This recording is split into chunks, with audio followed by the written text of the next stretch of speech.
welcome back to my channel. I know I've been absent for like 2 years now, but I'm finally pregnant again. I know that the last video I had uploaded was about us trying to conceive again after a loss, and so it took some time, but I'm finally pregnant, and this pregnancy has been like a major roller coaster, and so I have so much to share.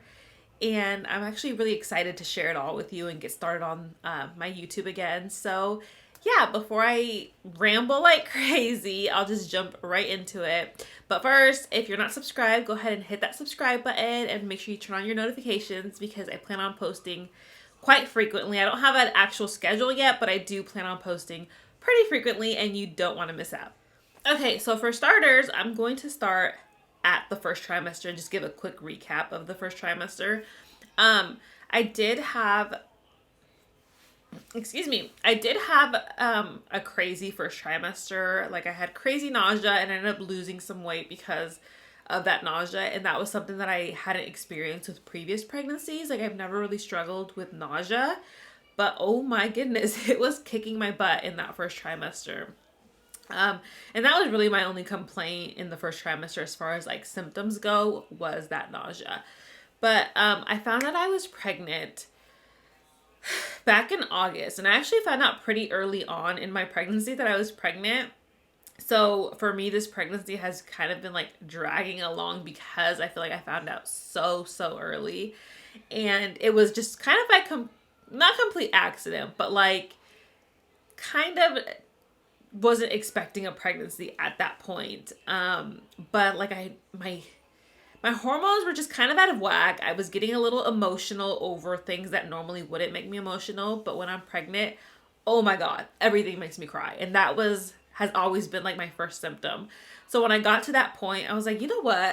I was driving actually. I should go home and take a pregnancy test. And that's exactly what I did. But the line was so faint that I wasn't even sure if I was really seeing a line or if I just wanted to see a line, you know? So I called my husband into the bathroom and was like, do you see something? And even he was like, yes, I think. So we ended up going to Target to buy a digital, which probably wasn't the best idea because when you're so early on, sometimes digitals aren't as sensitive as like the line ones.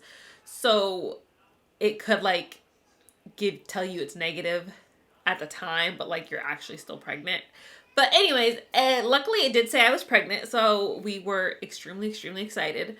But I had no clue how far along I could possibly be because my last period was July. Yeah, July, but it lasted basically the entire month of July. So I know I wasn't as far along as the first day of my last period would have said I was.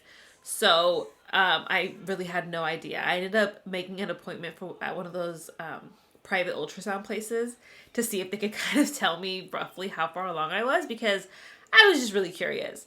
And when I went in, the ultrasound tech, he found the gestational sac and he was like, you're probably like a week or two pregnant. So I was like, what in the world? So with pregnancy, obviously you add that extra 2 weeks.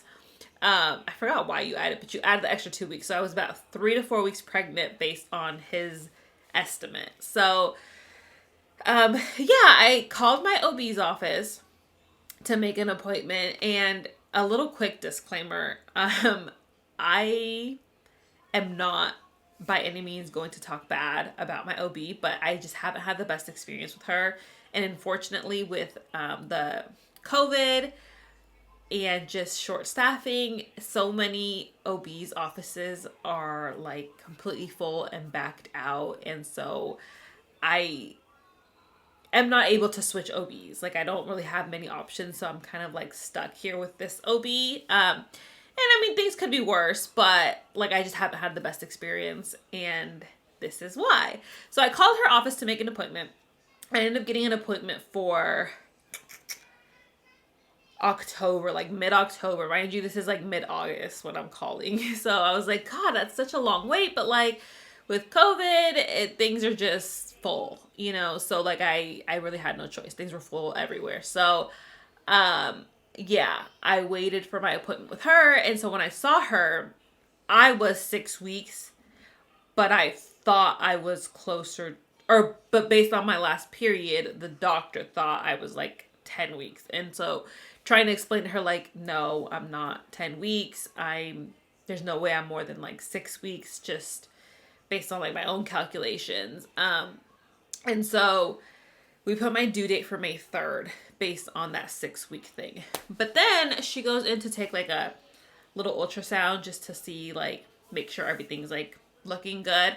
And so the ultrasounds that they have at my OB's office are very, very old school. It's like a really clunky looking laptop that's like so poor quality, but like that's just what they have when they want to do like quick little checks, I guess. So she comes in with that machine and she like swipes over my belly, like literally left to right. And she's like, okay, there's no yolk sac. So I'm like, okay, what does that mean? And so the yolk sac is essentially where baby is. So there's a yolk sac within a gestational sac. So she saw the gestational sac, but there was no yolk sac inside. And ultimately she basically told me like that my pregnancy was likely not viable. But luckily later that day I had my like full comprehensive ultrasound scheduled. And so they would end up doing a abdominal and vaginal ultrasound to like check everything, because when you're so early on, I think the vaginal captures things a little better than the abdominal. But either way, she still told me likely not viable. So I was just like, okay, like I felt a little sad that it just seemed like she didn't even try to find anything, you know, she just like one quick swipe was like, I don't see anything. So anyways, I left that appointment and just waited for later in the day to go to my like comprehensive ultrasound. So I get there and they do the abdominal, the transvaginal, and they don't tell you the report. They send it to you, like to your doctor to be interpreted or something like that. I don't know. Or the person above the ultrasound tech will read it and then send the report to the doctor. So that's what happened. But when that doctor sends it to my doctor, I get an alert in my chart. So I ended up logging in to see the results of it because I could see it. And there was a baby. There was a yolk sac measuring right around that 6 week mark where I thought I was. So once I saw that, I messaged my doctor and I was like, okay, like, did you see the report? There is a yolk sac. Can I schedule my next visit with you? Because when I left my initial visit with her, she had said she, not to schedule a follow-up visit with her until we knew that the pregnancy was viable, which honestly was kind of like I get it, but it's almost like she was saying, like, I don't want to waste my time with you if your pregnancy isn't viable. So I was like, okay, whatever. So when I saw that report, I messaged her and I was like, can I schedule that, like, next visit with you now? And she said she wanted a repeat ultrasound in 2 weeks before I could schedule with her. So it just seemed like she really just didn't have faith in this pregnancy. And that was really like irritating for me. But I was like, okay, whatever. I scheduled that follow-up ultrasound. Fast forward to that follow-up ultrasound. And because of COVID, once again, I feel like that is going to be brought up so many times. They wouldn't see me because I had my 3-year-old with me, which I didn't know that I couldn't bring my 3-year-old. My OB's office made it very clear with that first visit that nobody could come with me. No kids, no, like not my husband, nobody. But the ultrasound place did not send me those emails. So I didn't know that I couldn't bring her. So I brought her because I'm a stay-at-home mom. Like I'm who takes care of her. You know, my husband works, so I had to bring her with me. And they wouldn't see me. So I literally bawled my eyes out the whole way home after that encounter because I was just like, okay, my OB won't see me until I have this ultrasound done. The ultrasound won't see me because I have my 3-year-old with me. So it's just like I felt like I was going in circles and it was really frustrating. But I ended up messaging my doctor and telling her what happened. Like I was like, I showed up for the ultrasound. They wouldn't see me. Like, can I just make that appointment with you? And so she said yes. So I had scheduled that appointment, but unfortunately I couldn't get in to see her. Or I guess fortunately, because like I said, I haven't had the best experience. I wasn't able to see her because she was completely booked. But I ended up seeing one of her colleagues, or scheduling with one of her colleagues. And so yeah, that worked out perfectly because her colleague was absolutely amazing. Like if she could be my doctor, I would have chosen her in a heartbeat. But unfortunately, she doesn't see her own patients. She just helps out the overflow that other doctors have. So yeah. But 4 days before I had my appointment with her, I ended up having like a massive scare. I woke up in the middle of the night to just drenched in blood. I ran to the bathroom and just pools and pools of blood coming out, and super TMI, so I'm sorry. But yeah, that was really scary. I was like, oh my God, like this is a miscarriage. There's no way that someone can bleed this much and not be having a miscarriage, right? So I was just completely freaked out, but I didn't want to go to the ER because I just felt like they wouldn't be able to do anything for me. When you're that early on, at the time, I think I was probably like approaching the 10-week mark. So when you're that early on, I mean, the ER is just going to tell you you're having a miscarriage. Like that's it. They're not going to do anything. And just based on my last experience with the ER being my 17-week loss, I just felt like I had like trauma from that I just did not want to go to the ER. So I ended up cleaning myself up. I put on a big pad and I went back to bed. And so I woke up and the pad was clean from blood. So I didn't continue bleeding. But then when I went to go pee, a little more blood came out. So I just cleaned up and I went about my morning. I came back to the bathroom like 10 minutes later and ended up passing a blood clot. So my first thought was like, is that the baby, But I've passed blood clots before, like after having my kids in the past. Like I've passed a blood clot during like just that normal bleed you have after pregnancy. And so I was just like, that really looks like a blood clot. But I don't know what a baby sac looks like. So I, couldn't just for sure say that is a blood clot. But I did do like a lot of like YouTube video watching, and just based on other women's experiences with miscarriages, so many of them, if not all of them, mentioned like crazy cramping. And I didn't have any cramping. It was just that random bleeding. And by the end of that same day, I wasn't even bleeding or spotting anymore. Like it was completely gone. So I had hope that like it wasn't a miscarriage, but also I didn't want to be too optimistic in case it was.